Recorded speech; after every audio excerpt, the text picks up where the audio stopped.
Assalamualaikum warahmatullahi wabarakatuh. Kami dari kelompok 6 akan mempresentasikan salah satu pendekatan teoritis dalam konseling kelompok yaitu transactional analysis. Berikut merupakan anggota dari kelompok 6, ada Stefani, Erma, saya sendiri Fiska, Anggun, Ordil, dan Winnie. Yang pertama, kami akan membahas mengenai introduction. Sebelum masuk ke materi utama, kita akan menilik sejarah dari transactional analysis atau TA dari bapak penemunya yaitu Eric Berne. Eric Berne ini lahir pada tahun 1910 di Kanada dan meninggal pada usianya yang ke-60 karena serangan jantung. Eric ini terkenal dekat dengan ayahnya dan suka menemani ayahnya yang seorang dokter umum untuk melakukan pemeriksaan medis. Dan saat ayahnya meninggal pada umur 39 tahun, ibu Eric ini menyuruh Eric untuk bersekolah di bidang kesehatan. Dan akhirnya, pada tahun 1935, Eric mendapatkan gelar Doctor of Medicine atau MD pada tahun 1935 dari McGill University Medical School. Kemudian Eric melakukan residensi psikiatri di Yale University dan mempelajari psikoanalisis. Di sini, Eric menjadi pasien Erik Erikson untuk mempelajari psikoanalisis tersebut. Dari praktik-praktiknya tersebut, muncul pemikiran-pemikiran, dan akhirnya pada tahun 1958 terbitlah suatu artikel berjudul Transactional Analysis, A New and Effective Method of Group Therapy. Dari tahun tersebut, Eric mulai mengembangkan Transactional Analysis, dan akhirnya berkembang hingga sekarang. Pada tahun 1949 sampai 1964, ini merupakan masa-masa Eric produktif menulis untuk berbagai publikasi, salah satunya yaitu The Mind in Action pada tahun 1947. Nah, selanjutnya, apa sih yang membuat Eric memunculkan teori ini, dan apa sebenarnya TA itu? Transactional analysis ini muncul karena ketidakpuasan Eric pada psikoanalisis yang tidak dapat menyelesaikan masalah. Ketika Eric melakukan teori ini pada kliennya, ternyata klien mengalami perubahan yang signifikan. Dan TA ini merupakan perluasan dari atau turunan dari teori psikoanalisis dengan konsep dan teknik dikhususkan untuk treatment kelompok. Konsep TA ini juga memperhatikan ucapan klien dan tingkah laku yang menyertainya. Lalu kita akan membahas pengenalan TA melalui gambaran umumnya. Asumsi dari TA yaitu keputusan dibuat berdasarkan pengalaman yang ada sebelumnya. TA fokus untuk membantu klien dengan memikirkan dan memutuskan kembali dengan keadaan saat ini sebagai bahan pertimbangan. Penekanan TA berada pada aspek kognitif dan perilaku dari proses terapeutik. Tujuan dari TA adalah untuk mencapai otonomi klien yang mana klien ini akhirnya dapat secara sadar memiliki kapasitas untuk memutuskan kembali dengan pemberdayaan dari dalam dirinya. Lalu, yang kami bahas selanjutnya merupakan pengembangan pendekatan Berne, yaitu Radiational Therapy, yang dikembangkan oleh Mary Golding dan David Golding pada tahun 1979. Ada beberapa poin yang dikembangkan dari teori klasik Eric sebelumnya. Teori TA ini sendiri menyediakan dua pendekatan dalam terapi kelompok, yaitu pertama, interaksional, yang menekankan dinamika interaksi antar individu, dan kontraktual, yaitu fokus pada pengembangan pernyataan individu mengenai apa yang akan diubah dan perbedaan yang akan dihasilkan. Jadi sistem terapi ini menekankan pada klien yang menemukan penyelesaian secara mandiri dan memutuskan bagaimana mereka akan berubah. Pendekatan ini menggabungkan terapi gestalt, terapi keluarga, psikodrama, dan terapi perilaku. Asumsi dasar dari pendekatan kelompok yaitu yang pertama adalah kesadaran merupakan kunci penting untuk membuat suatu perubahan. Yang kedua, setiap individu bertanggung jawab atas perilaku, pikiran, dan perasaannya sendiri. Lalu, pemikiran dasar dari pendekatan kelompok yaitu yang pertama, melalui interaksi kelompok, individu dapat merefleksikan life script-nya. Yang kedua, identifikasi keputusan awal dapat mempertimbangkan keputusan yang dipilih dalam situasi yang ada pada saat ini. Pembahasan yang kedua yaitu mengenai konsep dasar dari pendekatan transaksional. Yang pertama di sini ada konsep di ego state. Ego state merupakan sekumpulan pikiran, perasaan, dan perilaku yang merupakan bagian dari kepribadian individu yang dimanifestasikan pada waktu tertentu. Nah, dalam pendekatan ini, transaksional didasarkan pada premis bahwa kepribadian manusia ini disusun menjadi 3 ego state, yaitu ada parent, ada adult, dan ada child. Nah, menurut pendekatan ini, orang terus-menerus bergeser dari satu ego state ke ego state yang lainnya. Perilaku mereka pada satu waktu ini terkait dengan ego state mereka pada saat itu juga. Baik, kita akan bahas mengenai 3 ego state dari pendekatan transaksional ini. Yang pertama ada parent ego state. Parent ego state ini berisi mengenai values, moral, core belief, dan juga behaviors. Ini juga dipengaruhi oleh figur otoritas yang signifikan, terutama orang tua. Jika individu berada dalam kondisi ego state ini, maka ia akan bertindak dan bereaksi dengan cara yang sama seperti orang tuanya lakukan. Nah, ego ini juga berisi sama keharusan, kewajiban, dan aturan-aturan lain untuk hidup. Parent ego state terbagi menjadi 2, yaitu nurturing parent dan juga controlling parent. Nurturing parent lebih menekankan pada mengasuh for individu untuk for being and doing. Kemudian ada controlling parent. Controlling parent di sini menyediakan struktur untuk keuntungan dan kesuksesan individu. Nah, berikutnya di sini ada adult ego state. Ego state dewasa ini merupakan kondisi berpikir yang berorientasi pada realitas saat ini. Ciri dari keadaan ego ini yaitu objektif, bidang emosional, dan bekerja dengan fakta-fakta. Berikutnya yang terakhir, di sini ada child ego state. Ini terdiri dari perasaan, impuls, dan juga tindakan spontan yang termasuk rekaman-rekaman pengalaman awal kehidupan individu. Di sini juga terbagi menjadi 2, ada natural child dan juga adult child. Di sini kalau natural, ini lebih menekankan pada bagian yang spontan, charming, loving, Dan sedangkan dari sisi negatifnya cenderung impulsif dan dapat membahayakan diri sendiri. Sedangkan untuk adopt child ini sisi positifnya itu merespon dengan tepat dalam situasi sosial. Namun negatifnya bisa jadi individu melakukan adaptasi yang berlebihan. Dalam kelompok transaksional analisis atau anggota pertama-tama diajarkan bagaimana mengenali ego state mereka. Kemudian tujuannya ini untuk memungkinkan individu memutuskan secara sadar ego state mana nih yang paling tepat dan berbeda. Konsep dasar berikutnya yaitu the need for strokes. Kebutuhan akan stimulasi dan rekognisi ini disebut dengan need for strokes. Nah, premis dasar dari konsep ini yaitu manusia perlu menerima physical dan psychological strokes untuk mengembangkan rasa percaya pada dunia dan dasar untuk mencintai diri sendiri. Nah, strokes yang diterima anak sejak dini memiliki pengaruh yang signifikan terhadap perkembangan life script anak. Nah, kita akan bahas lebih jauh mengenai positif dan negatif strokes. Positif strokes ini mengekspresikan kehangatan, kasih sayang, atau penghargaan secara lisan maupun nonverbal. Nah, hal ini sangat berguna untuk pertumbuhan dan perkembangan individu agar sehat secara psikologis. Kemudian ada negatif strokes. Nah, ini mengarah pada cara untuk memberikan umpan balik kepada orang-orang tentang perilakunya. Konsep dasar yang ketiga yaitu injunction dan counter injunction. Injunction. Ketika orang tua bersemangat dengan perilaku anak, maka pesan yang akan muncul yaitu berupa permission atau reinforcement, izin atau penguatan terhadap perilaku anak tersebut. Namun, ketika orang tua merasa terancam oleh perilaku anak tersebut, maka pesan yang muncul yaitu berupa injunction atau perintah. Oleh karena itu, ini pada akhirnya akan membuat orang tua untuk menetapkan larangan-larangan terhadap anaknya. Nah, keputusan yang dibuat anak tentang perintah dari orang tuanya ini dapat berupa menerima atau hal ini juga menjadi bagian dasar dari struktur karakter permanen individu. Selanjutnya mengenai counter injunction. Ketika orang tua mengamati anak mereka tidak berhasil atau tidak nyaman dengan siapa mereka, orang tua akan mencoba untuk melawan efek dari pesan sebelumnya ini melalui counter injunction. Orang tua akan menyampaikan keharusan-keharusan, kewajiban, atau apa yang perlu anak lakukan yang ini muncul dari harapan-harapan orang tua.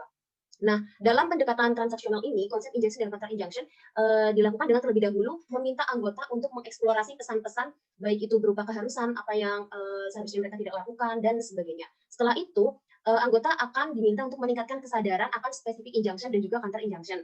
Kemudian, anggota akan memeriksa secara kritis untuk menentukan apakah keharusan-keharusan tersebut dapat berguna atau justru menyabotase diri sendiri. Oke, baik teman-teman. Sekarang saya akan menjelaskan tentang konsep selanjutnya, yaitu mengenai decision and redecision. Nah, ketika seseorang ini menerima perintah dari orang lain atau masukan dari orang lain, hal tersebut itu secara tidak adil juga ikut membentuk keputusan seseorang mengenai perilakunya. Nah, masa kini seseorang ini juga dipengaruhi oleh keputusan yang dibuat mereka pada masa lalu. Dalam konsep ini, transaksional analisis ini menyatakan bahwa seseorang dapat berubah saat ia membuat ulang keputusannya. Nah, saat seseorang terlibat dalam membuat keputusan awal untuk menentukan arah hidup, itu berarti juga seseorang juga bisa membuat keputusan kembali atau membuat keputusan ulang sesuai dengan kehidupannya saat ini. Nah, hal tersebut juga bisa membawa seseorang ke dalam kehidupan yang baru. Nah, asumsi dasar transaksional analisis adalah bahwa apapun yang telah dipelajari itu dapat dipelajari kembali. Nah, yang selanjutnya ini adalah konsep games. Games ini merupakan rangkaian transaksi terselubung berkelanjutan yang saling melengkapi dan mengarah pada tujuan yang dapat diprediksi oleh individu. Nah, transaksi ini merupakan pertukaran strokes dari dua orang atau lebih strokes negatif maupun positif yang sudah dijelaskan oleh anggota di teman-teman sebelumnya. Nah, permainan di sini itu merupakan seperti konsep permainan hidup. Jadi kayak di setting kehidupan, karena juga dalam kehidupan kita juga memerankan peran-peran tertentu, yaitu antara lain menjadi pelaku atau korban maupun penyelamat. Nah, saat di dalam proses permainan ini itu ada istilah namanya raket. Raket itu adalah perasaan tidak senang yang timbul setelah permainan.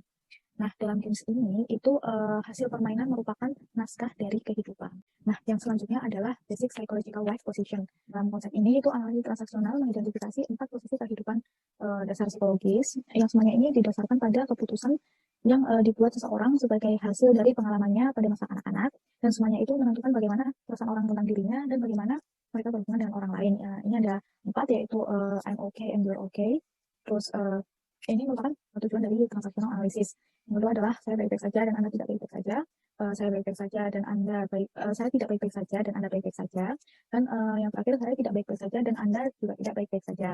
Nah, masing-masing dari kita ini beroperasi dari posisi favorit kita ketika sedang stres, dan tantangannya itu adalah untuk menyadari bagaimana kita itu mencoba membuat hidup menjadi nyata melalui posisi dasar kita dan kemudian menciptakan suatu alternatif tertentu gitu. Nah, materi selanjutnya akan disampaikan oleh teman saya. Selanjutnya kita akan membahas mengenai live script dan juga script analysis secara satu persatu. Yang pertama adalah live script, yang mana merupakan suatu blueprint yang memberitahu orang kemana arah tujuan mereka dalam hidup dan apa yang akan mereka lakukan ketika mereka sampai pada tujuan tersebut. Nah, live script ini dikembangkan pada masa awal kehidupan kita sebagai hasil dari ajaran orang tua serta keputusan-keputusan awal yang kita ambil dalam hidup. Nah, melalui interaksi awal kita dengan orang tua serta orang-orang di sekitar kita menerima pattern of talks yang mana bisa menjadi bersifat mendukung atau meremehkan seperti itu. Berdasarkan pattern of talks inilah kita kemudian membuat yang namanya keputusan eksistensial tentang diri kita, yang mana merujuk pada asumsi kita tentang posisi kita dalam hidup. Jadi kira-kira dalam 4 life positions yang sudah kita bahas sebelumnya, kita termasuk yang mana seperti itu. Kemudian juga ada script analysis namanya. Dalam proses ini, kelompok itu akan membantu anggotanya menyadari bagaimana mereka memperoleh life script yang mereka miliki, serta membantu mereka melihat peran hidup mereka secara lebih jelas. Gitu. Script analysis ini juga mendemonstrasikan proses di mana anggota kelompok memperoleh suatu script dan strategi yang digunakan untuk menjustifikasi perilaku mereka berdasarkan script tersebut. Nah, ada nih yang namanya life script questionnaire yang dikembangkan oleh Steiner, yang mana digunakan sebagai pemantik proses script analysis dalam situasi kelompok untuk membantu anggota mengeksplorasi komponen signifikan dari life script mereka. Pada subbab ketiga, kita akan membahas mengenai peran dan fungsi leader dalam kelompok. Yang pertama, kita akan membahas peran dari leader kelompok itu sendiri. Yang pertama, leader berperan sebagai guru. Di sini, leader menjelaskan konsep analisis struktur, script, dan juga game. Yang kedua, leader berperan sebagai konsultan. Di sini, leader akan memfasilitasi anggota-anggotanya untuk mengisi kontraknya. Yang ketiga, leader di sini juga berperan sebagai fasilitator, yang berfungsi sebagai membantu anggota-anggota untuk mendapatkan alat yang akan diperlukan dalam proses perubahannya. Yang selanjutnya yaitu fungsi dari leader kelompok. Yang pertama, fungsinya yaitu sebagai konsultan yang menekankan kesetaraan melalui kontrak dalam proses terapeutik. Yang kedua, leader berfungsi untuk menciptakan suasana yang membuat individu merefleksikan perasaan dan pemikirannya. Yang ketiga, fungsi dari leader yaitu menantang anggota untuk mencoba cara-cara yang lain yang lebih efektif dan juga memutuskan mana yang lebih tepat. Tahapan dalam kelompok transactional analysis. Jadi, keseluruhannya itu ada 3 tahap. Pertama adalah initial stage. Nah, langkah yang pertama di sini adalah untuk membangun kelompok yang baik. Nah, di sini itu penting banget bagi group leader untuk memastikan bahwa ia memiliki kompetensi yang sesuai dan juga mampu untuk membangun hubungan yang baik dengan anggota kelompoknya, karena hal ini akan berpengaruh langsung pada outcome dari keseluruhan proses seperti itu. Kemudian langkah yang kedua adalah untuk membuat pertanyaan ke dalam kontrak, yang mana hal ini akan kita bahas lebih lanjut pada subbab selanjutnya ya. Kemudian tahapan yang kedua namanya itu working stage. Nah, kata kunci dari tahapan ini adalah experience. Tujuan dari tahapan ini adalah untuk mengekspos rakit dari anggota kelompok dan membuat mereka bertanggung jawab atas hal tersebut. Jadi sederhananya, rakit itu adalah perasaan familiar yang dipelajari di masa kanak-kanak dan sering dialami pada situasi-situasi yang stressful seperti itu. Nah, dan tahapan ini juga melibatkan yang namanya fantasi, di mana anggota kelompok mengalami kembali experience yang tadi disebutkan, situasi masa lalu yang melibatkan figur orang tua asli mereka. Nah, disinilah peran leader atau terapis itu penting banget dalam menciptakan iklim psikologis yang mendukung, yang mana membuat anggota dapat merasakan kembali intensitas emosional yang sama seperti saat mereka membuat keputusan aslinya di masa anak-anak. Kemudian kita berlanjut ke tahapan yang terakhir, yaitu final stage. Nah, jadi fokus dari tahapan ini adalah untuk menantang anggota mentransfer perubahan mereka dari situasi terapi ke daily life seperti itu, dan kemudian juga untuk mendukung mereka dalam perubahan tersebut. Jadi penting banget nih bagi setiap anggota untuk mampu membayangkan bagaimana sebagian dari perubahan itu sebenarnya mampu membawa ke perubahan-perubahan yang lain seperti itu. Kemudian poin penting dari tahapan ini juga adalah mengenai dukungan kelompok, di mana dukungan kelompok itu penting banget bagi anggota yang berhasil mengalami perubahan dalam hal perasaan maupun perilakunya, sebagai akibat dari keberhasilan decision seperti itu. Kemudian yang terakhir adalah proses mengakhiri rangkaian TA itu juga nggak kalah penting. Nah, sekarang kita akan masuk ke subbab selanjutnya tentang teknik terapeutik dan juga prosedur. Nah, di sini kita akan membahas mengenai kontrak. Jadi pada dasarnya TA itu didasarkan pada kapasitas dan juga kerelaan dari anggota kelompok untuk mengerti dan merancang suatu kontrak terapeutik yang mengharuskan mereka untuk menegaskan intensi dan juga tujuan personal mereka di dalam kontrak tersebut. Nah, maka dari itu kontrak itu menjadi sangat penting dalam keseluruhan proses TA sendiri seperti itu. Nah, inisiasi dari kontrak ini dimulai dengan anggota kelompok menciptakan suatu visi tentang bagaimana mereka akan menjadi berbeda sebagai hasil dari waktu dan juga proses mereka dalam kelompok seperti itu.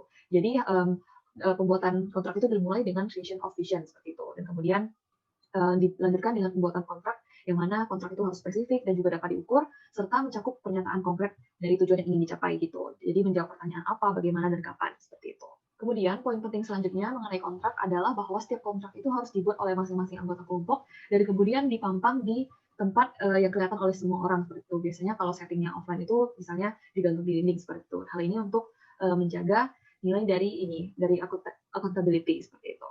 Kemudian poin yang terakhir adalah bahwa kontrak itu tidak boleh kaku dan harus selalu terbuka untuk revisi seperti itu.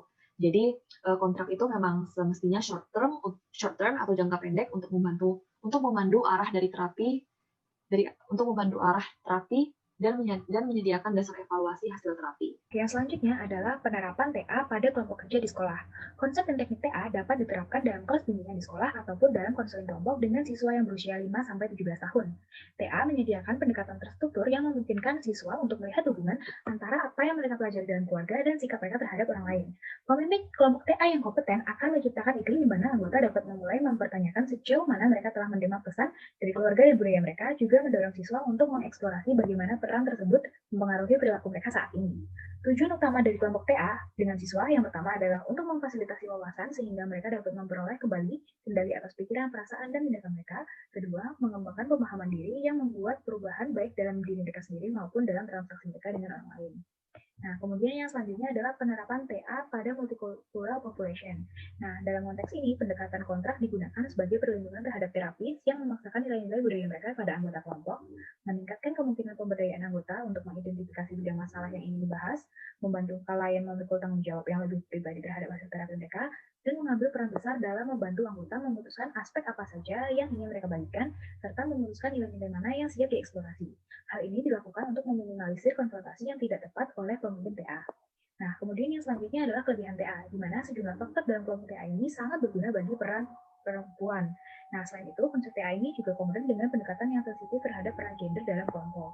Kemudian yang ketiga, pemimpin TA harus memastikan bahwa ia dan anggota mempercayai satu sama lain dan klien tersebut menunjukkan kesiapan untuk menghadapi pertanyaan yang berkaitan dengan warisan budaya dan tradisi keluarganya.